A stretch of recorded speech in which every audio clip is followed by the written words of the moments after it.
چھوٹے تھے تو لڑائی ہوتی تھی، ایک کہتا تھا ماں میری ہے، دوسرا کہتا تھا نہیں ماں میری ہے، اور اس بات پہ لڑتے تھے، ایک کہتا تھا ماں میری ہے، دوسرا کہتا تھا ماں میری ہے، پھر کہتے تھے چلو ماں سے پوچھ لیں، تو ماں پھر ہنس کے دونوں کو ٹال دیتی تھی، کیونکہ اسے پتا تھا کوئی وقت اور بھی آئے گا، تو وہ ہنس کے دونوں کو ٹال دیتی تھی۔ ایک زمانہ تھا لڑائی یہ تھی ماں میری ہے ماں میری ہے، لیکن پھر وقت وہ آیا جب ماں بوڑھی ہو گئی، تو اب لڑائی اس بات کی ہے کہ ماں تیری ہے ماں تیری ہے۔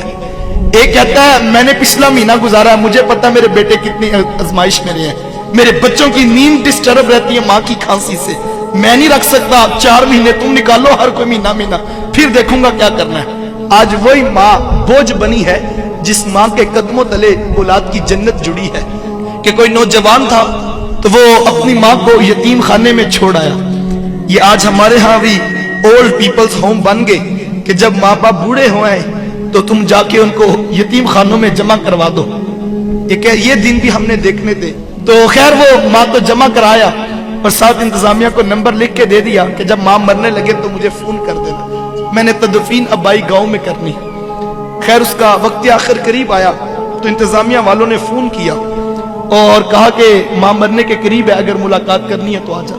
خیر وہ پہنچا اور اس نے آ کے کہا ماں اگر تیری کوئی خواہش ہو تو مجھے پورا کرنے کا خواہش کا رکھتا ہوں، تو تو مجھے کوئی بات کہے تو میں اسے پورا کر دوں۔ تو اس نے کہا بیٹا یہ یتیم خانہ جہاں تو نے مجھے جمع کروایا تو اس کے کچھ پنکھے خراب ہیں، جب جون جولائی کی گرمی آتی ہے تو یہاں بوڑھے ماں باپ سکتے ہیں، اگر تیرے پاس پیسوں میں وسعت ہو تو یہاں کے پنکھے تبدیل کروا دے۔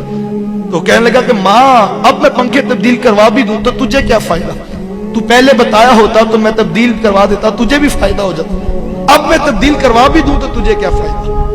اب ماں کی محبت کیا ہوتی ہے۔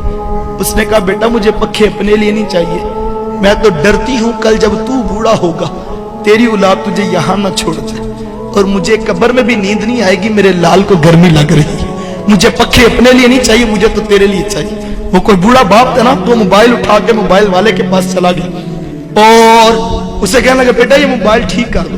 نوجوان نے موبائل دیکھا تو کہا بابا جی موبائل ٹھیک ہے۔ اس نے کہا نہیں بیٹا دھیان سے دیکھو یہ موبائل خراب ہے۔ اس نے پھر دیکھا تو کہا بابا جی موبائل بالکل ٹھیک ہے۔ دوسری مرتبہ جب بوڑھے کے ہاتھ میں موبائل پکڑایا تو بوڑھے کی آنکھوں میں موٹے موٹے آنسو آ گئے اور اس کی ہچکی بند گئی۔ اس نے کہا بیٹا اگر یہ موبائل ٹھیک ہے تو اس کے اوپر میرے بیٹے کی کال کیوں نہیں آتی ہے؟ میں سارا دن کان سے لگا کے بیٹھا رہتا ہوں کہ میرا بیٹا ابھی مجھے کال کرے گا، میرا بیٹا ابھی مجھے کال کرے گا، لیکن اس کے اوپر میرے بیٹے کی کال نہیں آتی ہے۔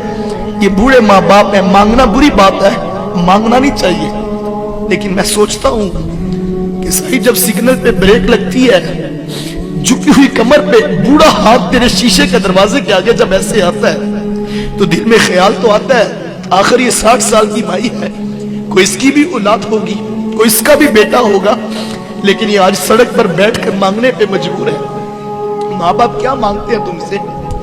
نماز ختم ہوتی ہے تو سارے لوگ اٹھ کے گھر چلے جاتے ہیں، ایک 60 سال کا بوڑھا مسجد میں بیٹھا رہتا ہے، اس کو اٹھ کے گھر نہیں جاتا، کیوں؟ اس کو پتا میری گھر میں کس کو ضرورت ہے۔ وہ مسجد کے قاری صاحب کے پاس بیٹھ کے وقت گزار لیتا ہے، وہ اپنے بیٹوں کے پاس نہیں جاتا۔ 4 بیٹے بیٹھے ہوں گھر میں کسی بات پہ مشاورت ہو رہی ہو، ہر کوئی آگے بڑھ کے اپنے دل کی رائے دیتا ہے، لیکن ایک بوڑھا باپ ہے جو چپ بیٹھا ہے، وہ نہیں بتاتا اپنے دل کی بات، کیوں؟ اسے پتا میری بات کی کیا حیثیت اور کیا اوقات ہے۔ جب ماں باپ یہ سوچے کہ 2 دن سے ماں سوچ رہی ہے میری دوائی مکی ہے اور میں کس بیٹے کو کس طرح کہوں کہ بیٹا میری دوائی ختم ہے اور میرے جوڑوں میں درد بڑا بڑھ گیا، وہ ماں کہتی بیٹا میں کیا کروں، میں مجبور ہوں کہ میرے سے چلا بھی نہیں جاتا اور میں لفظ سوچتی ہوں کہ میں تمہیں کیسے کہوں۔ وہ جو باہر بیٹھ کے 2000 کا دوستوں میں ڈنر کر کے آ جاتا ہے، ماں کی دوائی کی خبر لینے کے لیے اس کے پاس نہ وقت ہے نہ اس کے پاس سوچ ہے۔